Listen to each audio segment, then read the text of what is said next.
ಎಲ್ರಿಗೂ ನಮಸ್ಕಾರ. ನೀವು ನೋಡ್ತಾ ಇದ್ದೀರಾ ಟಿವಿ ವಿಕ್ರಮ. ನಾನು ಮುಮ್ತಾಜ್ ಅಬ್ದುಲ್ ನೆಲೆಡ್ಕ. ವೀಕ್ಷಕರೇ, ಸಂಸತ್ ದೇಗುಲಕ್ಕೆ ಅವಮಾನ ಮಾಡಿದಂತಹ ಕಾಂಗ್ರೆಸ್, ಅವಮಾನ ಮಾಡಿದಂತಹ ರಾಹುಲ್ ಗಾಂಧಿ ವಿರುದ್ಧ ಇನ್ನೂ ಕ್ರಮವನ್ನ ಕೈಗೊಳ್ಳಿಲ್ಲ. ಯಾಕೆ? ಗಾಂಧಿ ಕುಟುಂಬಕ್ಕೆ ಒಂದು ನೆನಪಿರಲಿ, ನೀವು ಆಯ್ಕೆ ಮಾಡುವಂತಹ ಕ್ಯಾಂಡಿಡೇಟ್ಗಳು ನಿಮ್ಮ ಪ್ರಕಾರ ಸಾಕು ನಾಯಿಗಳಾಗಿರಬಹುದು, ಆದರೆ ವೋಟ್ ಹಾಕುವಂತಹ ನಾವುಗಳು ಸಾಕು ನಾಯಿಗಳಲ್ಲ. ವೀಕ್ಷಕ, ನಿಮಗೆಲ್ಲರಿಗೂ ಗೊತ್ತು, ಡಿಸೆಂಬರ್ 1ನೇ ತಾರೀಕಿಗೆ ಚಳಿಗಾಲದ ಅಧಿವೇಶನ ಆರಂಭ ಆಗುತ್ತೆ. ಆ ಅಧಿವೇಶನದ ಮೊದಲ ದಿನ ಕಾಂಗ್ರೆಸ್ ಸಂಸದೆ ರೇಣುಕಾ ಚೌಧರಿ ತಮ್ಮ ಸಾಕು ನಾಯಿಯನ್ನು ಕಲಾಪಕ್ಕೆ ಕರೆತರ್ತಾರೆ. ತಂದಿದ್ದಷ್ಟೇ ಅಲ್ಲದೆ, ಇದೊಂದು ಚಿಕ್ಕ ಪ್ರಾಣಿ, ಯಾರನ್ನೂ ಕಚ್ಚೋದಿಲ್ಲ, ಸಂಸತ್ತಿನ ಒಳಗೆ ಇರೋರ ಹಾಗೆ ಅಲ್ಲ, ಇದು ಕಚ್ಚುವವರು ಒಳಗೆ ಕುಳಿತಿದ್ದಾರೆ ಅನ್ನುವಂತಹ ಬಹಳ ಡ್ಯಾಮೇಜಿಂಗ್ ಸ್ಟೇಟ್ಮೆಂಟ್ ಅನ್ನು ಕೊಡ್ತಾರೆ. ಅದನ್ನ ರಾಹುಲ್ ಗಾಂಧಿ ಅವರು ಸಮರ್ಥನೆ ಮಾಡಿಕೊಂಡು ಮಾತಾಡ್ತಾರೆ. ವೀಕ್ಷಕರೇ, ಮೊದಲಿಗೆ ಈ ರೇಣುಕಾ ಚೌಧರಿ ಯಾರು ಅನ್ನುವಂಥದ್ದನ್ನು ನಿಮಗೆ ಹೇಳಿಬಿಡ್ತೀನಿ. ಹಿಂದೊಮ್ಮೆ ಮೋದಿಜಿಯವರು ಸದನದಲ್ಲಿ ಎದ್ದು ನಿಂತು ಮಾತಾಡ್ತಾ ಇದ್ದಾಗ ಜೋರಾಗಿ ಗಹಿಸಿ ನಕ್ಕವಳು ಇದೇ ರೇಣುಕಾ ಚೌಧರಿ. ವಿಡಿಯೋ ಇದೆ, ದಯವಿಟ್ಟು ಒಂದು ಬಾರಿ ನೋಡ್ಕೊಂಡು ಬನ್ನಿ.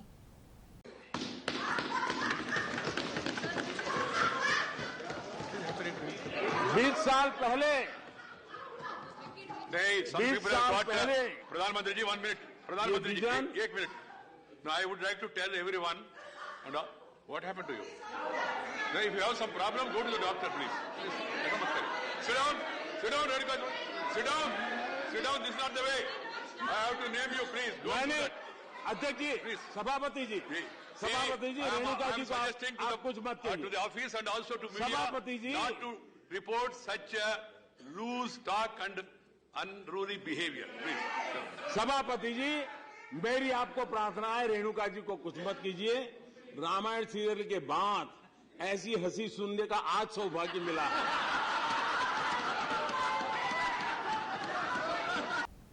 ನೋಡಿದ್ರ, ಮೋದಿಜಿಯವರು ಎದ್ದು ನಿಂತು ಮಾತಾಡ್ತಾ ಇರ್ತಾರೆ. ಆಗ ಹಿಂದ್ಗಡೆಯಿಂದ ಒಂದು ರಾಕ್ಷಸಿ ನಗು ಕೇಳಿಸುತ್ತೆ. ಆಗ ಸ್ಪೀಕರ್ ಆಗಿದ್ದಂತಹ ವೆಂಕಯ್ಯ ನಾಯ್ಡು ಅವರು ಆ ಕ್ಷಣಕ್ಕೆ ಮೋದಿಜಿಯವರಿಗೆ ಮಾತನ್ನ ನಿಲ್ಲಿಸೋದಕ್ಕೆ ಹೇಳಿ ಪ್ರಶ್ನೆಯನ್ನ ಮಾಡ್ತಾರೆ ರೇಣುಕಾ ಚೌಧರಿ ಅವರಿಗೆ. ನಿಮಗೆ ಏನಾದ್ರೂ ಸಮಸ್ಯೆ ಆಗ್ತಾ ಇದೆಯಾ? ಇದ್ರೆ ದಯವಿಟ್ಟು ವೈದ್ಯರ ಬಳಿಗೆ ಹೋಗಿ ಅಂತ ಹೇಳ್ತಾರೆ. ಆದ್ರೆ ಮೋದಿಜಿ ಬಹಳ ಅದ್ಭುತವಾಗಿ ಆಕೆಗೆ ಉತ್ತರವನ್ನು ಕೊಡ್ತಾರೆ. ಏನಂದ್ರು? ಅಧ್ಯಕ್ಷರೇ, ದಯವಿಟ್ಟು ಅವರನ್ನ ತಡಿಬೇಡಿ.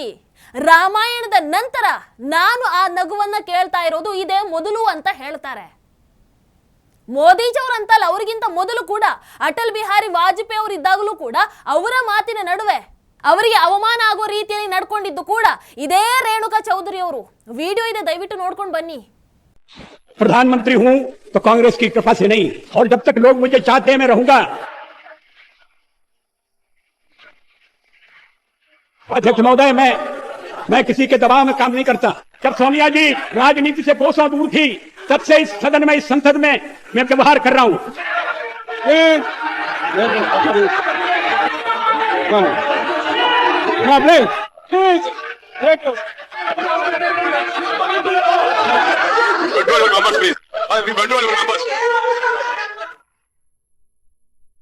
ಒಟ್ಟಾರೆಯಾಗಿ ಹೇಳೋದಾದ್ರೆ, ಈ ವ್ಯಕ್ತಿ ಅವತ್ತಿಂದ ಇವತ್ತಿನವರೆಗೂ ಕೂಡ ಸಂಸತ್ ಅನ್ನುವಂಥ ದೇಗುಲಕ್ಕೆ ಯಾವತ್ತೂ ಕೂಡ ಮರ್ಯಾದೆಯನ್ನು ಕೊಟ್ಟಿಲ್ಲ.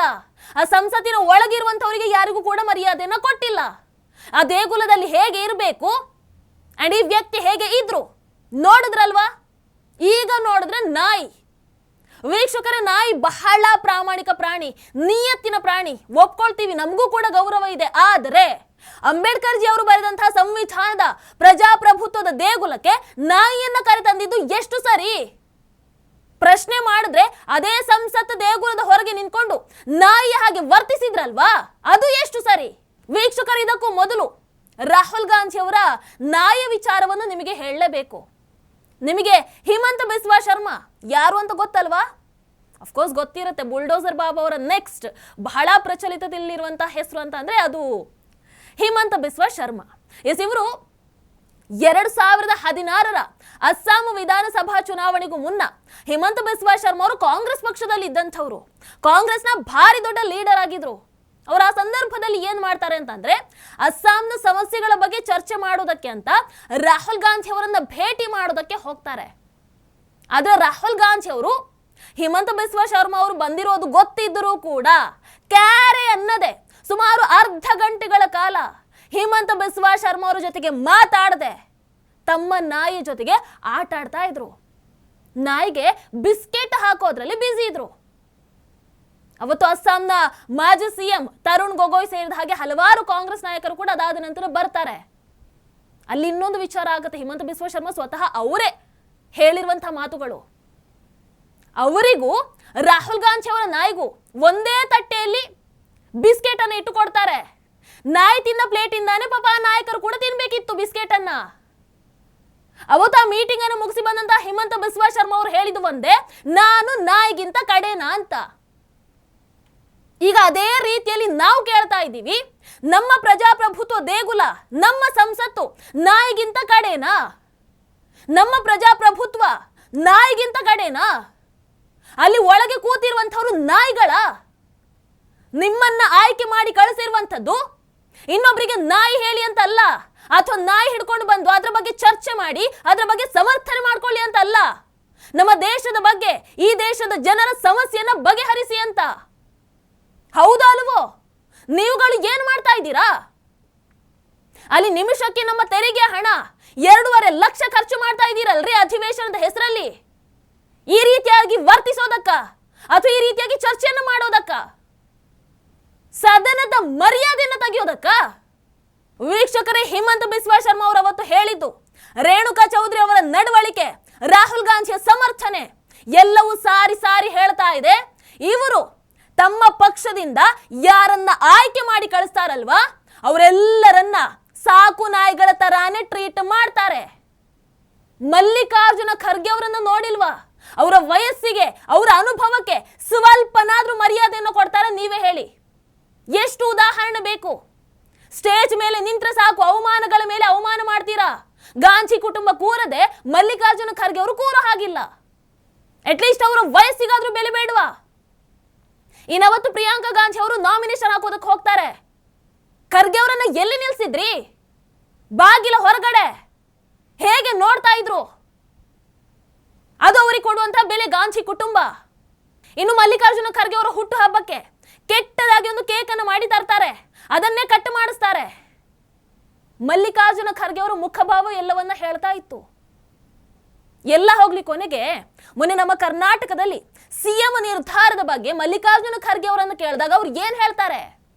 ಹೈಕಮಾಂಡ್ ನಿರ್ಧಾರ ಮಾಡುತ್ತೆ, ಎಐಸಿಸಿ ಅಧ್ಯಕ್ಷರು ಇವರು, ಆಯ್ಕೆ ಮಾಡೋದು ಅವರು. ಅರೆ, ಹಾಗಾದ್ರೆ ನೀವೇ ಯೋಚನೆ ಮಾಡಿ, ಇವರು ಇಡೀ ಗಾಂಧಿ ಫ್ಯಾಮಿಲಿ ಅವತ್ತಿಂದ ಇವತ್ತಿನವರೆಗೆ ತಮ್ಮ ಪಕ್ಷದವರನ್ನ ಅದೆಷ್ಟು ಕೀಳಾಗಿ ನಡೆಸಿಕೊಳ್ತಾ ಇದ್ದಾರೆ ಅಂತ. ವೀಕ್ಷಕರೇ, ಆ ವಿದೇಶಿ ಮನಸ್ಥಿತಿಯನ್ನು ಅರ್ಥ ಮಾಡ್ಕೊಳ್ಳಿ. ರಾಹುಲ್ ಗಾಂಧಿ ಅವರು ಸಮರ್ಥನೆ ಮಾಡ್ಕೊಳ್ತಾ ಹೇಳ್ತಾರೆ, ನಾಯಿಗಳು ಒಳಗೆ ಅಲೋ ಇದೆಯಲ್ವಾ ಅಂತ. ಅಂದ್ರೆ ಒಳಗಿರುವಂತ ಎಂಪಿಗಳು ಸಾಕು ನಾಯಿಗಳು ಅಂತಾನಾ? ನಿಮ್ಮ ಮಾತಿನ ಅರ್ಥ ಆಗಿತ್ತಲ್ವಾ? ಹಾಗಾದ್ರೆ ಯಾರು ಸಾಕಿದ ನಾಯಿ ಕೂರ್ಬೇಕು ಅಲ್ಲಿ ಒಳಗೆ ಹೋಗಿ? ಗಾಂಧಿ ಕುಟುಂಬ ಸಾಕಿದ ನಾಯಿಗಳ, ಅಥವಾ ಗಾಂಧಿ ಕುಟುಂಬ ಆಯ್ಕೆ ಮಾಡಿದಂತ ಕ್ಯಾಂಡಿಡೇಟ್ಗಳನ್ನೇ ನಾಯಿ ಅಂತ ಅಂದ್ರೆ ನೀವುಗಳು? ಇಲ್ಲ ಅಂತಂದ್ರೆ ಅದ್ ಹೆಂಗ್ರಿ ಸಂಸತ್ ದೇಗುಲ, ಪ್ರಜಾಪ್ರಭುತ್ವದ ದೇಗುಲ ಅಂತ ಹೇಳ್ತೀವಿ ನಾವು ಸಂಸತ್ತಿಗೆ. ಆ ದೇಗುಲದ ಒಳಗೆ ಹೋಗಿ ನಾಯಿಗಳು ಕೂರ್ಲಿ, ಆ ದೇಗುಲದ ಒಳಗೆ ನಾಯಿಗಳು ಅಲೋ ಇದೆಯಲ್ವಾ ಅಂತ ಹೆಂಗ್ರಿ ಹೇಳ್ತೀರಾ? ಏನಿದ್ರ ಅರ್ಥ? ಹಾಗಾದ್ರೆ ನಮ್ಮ ಜನರ ಪ್ರತಿ ವೋಟ್ಗೆ, ನಮ್ಮ ಪ್ರಜಾಪ್ರಭುತ್ವ ವ್ಯವಸ್ಥೆಗೆ, ನಮ್ಮ ನಿಜ ಮಹಾತ್ಮ ಬಾಬಾ ಸಾಹೇಬ್ ಅಂಬೇಡ್ಕರ್ ಜಿಯವರ ಸಂವಿಧಾನಕ್ಕೆ ಈ ಗಾಂಧಿ ಕುಟುಂಬ ಎಷ್ಟರ ಮಟ್ಟಿಗೆ ಗೌರವವನ್ನ ಕೊಡುತ್ತೆ? ನಮ್ಮೆಲ್ಲರನ್ನ ಆ ವಿದೇಶಿ ಮನಸ್ಥಿತಿಗಳು ಎಲ್ಲಿ ಇಟ್ಟಿದ್ದಾವೆ ಅನ್ನುವಂಥದ್ದನ್ನ ಒಂದು ಬಾರಿ ಯೋಚನೆ ಮಾಡಿ.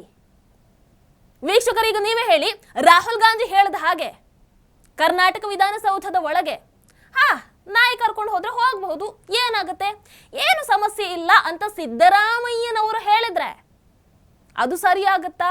ಇಲ್ಲ. ರಾಹುಲ್ ಗಾಂಧಿ ಹೇಳಿದ್ರೆ ಸರಿಯಾಗತ್ತೆ. ಕಾಂಗ್ರೆಸ್ ಒಳಗಡೆ ಗಾಂಧಿ ಕುಟುಂಬ ಹೇಳಿದ್ದು ಮಾತ್ರ ನಡೆಯುತ್ತೆ.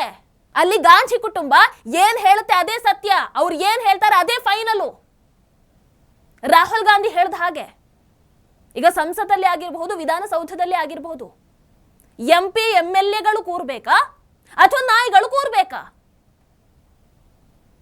ನಿಮ್ಮದೇ ಸ್ಟೇಟ್ಮೆಂಟಿನ ಪ್ರಕಾರ ಕೇಳ್ತಾ ಇದ್ದೀವಿ. ಹಾಗಾದ್ರೆ ನಿಮ್ಮನ್ನ ನೀವು ಏನಂತ ಅನ್ಕೊಂಡಿದ್ದೀರಿ? ಗಾಂಧಿ ಕುಟುಂಬಕ್ಕೆ ಒಂದು ನೆನಪಿರ್ಲಿ, ನೀವು ಆಯ್ಕೆ ಮಾಡುವಂತ ಕ್ಯಾಂಡಿಡೇಟ್ಗಳು ಸಾಕು ನಾಯಿಗಳಾಗಿರಬಹುದು ನಿಮ್ಮಗಳ ಪ್ರಕಾರ, ಆದ್ರೆ ವೋಟ್ ಹಾಕುವಂತ ನಾವುಗಳಿದೀವಲ್ವಾ, ನಾವುಗಳು ಸಾಕು ನಾಯಿಗಳಲ್ಲ, ನೆನಪಲ್ಲಿರ್ಲಿ.